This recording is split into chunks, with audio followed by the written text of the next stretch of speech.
Hello friends, അച്ചി കിച്ചണിൻ്റെ പുതിയ വീഡിയോയിലേക്ക് ഒരിക്കൽ കൂടി സ്വാഗതം. ഒരു മിക്സി ജാറിൽ 2-3 മുട്ട പൊട്ടിച്ചൊഴിച്ചിട്ട് അതിലേക്ക് 2 പച്ചമുളക്, ചെറിയ ഇഞ്ചി കഷ്ണം, ഒരു സബോള കൊത്തി അരിഞ്ഞത്, ഇതിലേക്ക് ആവശ്യത്തിനുള്ള ഉപ്പ്, ഇതും കൂടി ചേർത്ത് നല്ലതുപോലെ അരച്ചെടുക്കണം.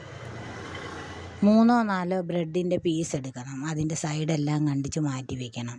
അത് മിക്സി ജാറിലിട്ട് പൊടിച്ചെടുക്കണം. ഈ സൈഡ് കണ്ടിച്ചെടുത്തത് അതിൽ നിന്ന് ഒരു ബ്രെഡ് എടുത്ത് മിക്സിയിൽ അരച്ച് വെച്ചിരിക്കുന്നതിൽ മുക്കിയെടുത്ത് ഒരു ബ്രെഡ് ചുമ്മാതെ വെച്ചിട്ട് ഒരു ബ്രെഡ് മുക്കിയത് അതിൻ്റെ മുകളിൽ വയ്ക്കണം.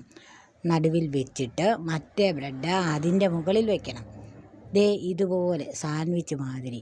എന്നിട്ട് അത് 4 പീസാക്കി മുറിച്ച് മാറ്റിയിട്ട് മുട്ട കലക്കി വെച്ചിട്ടില്ലേ അതിലോട്ട് മുക്കിയിട്ട് ബ്രെഡ് ക്രംസിലും മുക്കിയെടുത്ത് ഒരു പാനിൽ എണ്ണ ചൂടാകാൻ വെച്ച് തിരിച്ചും മറിച്ചും ഇട്ട് ചെറിയ തീയിൽ ഗോൾഡൻ കളറാകുന്നത് വരെ എണ്ണയിലിട്ടിട്ട് കോരി മാറ്റി വയ്ക്കണം.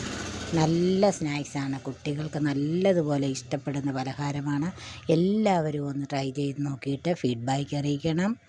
ലൈക്ക് ചെയ്യണം. സബ്സ്ക്രൈബ് ചെയ്യാത്തവരുണ്ടെങ്കിൽ ഒന്ന് സബ്സ്ക്രൈബ് ചെയ്തേക്കണേ.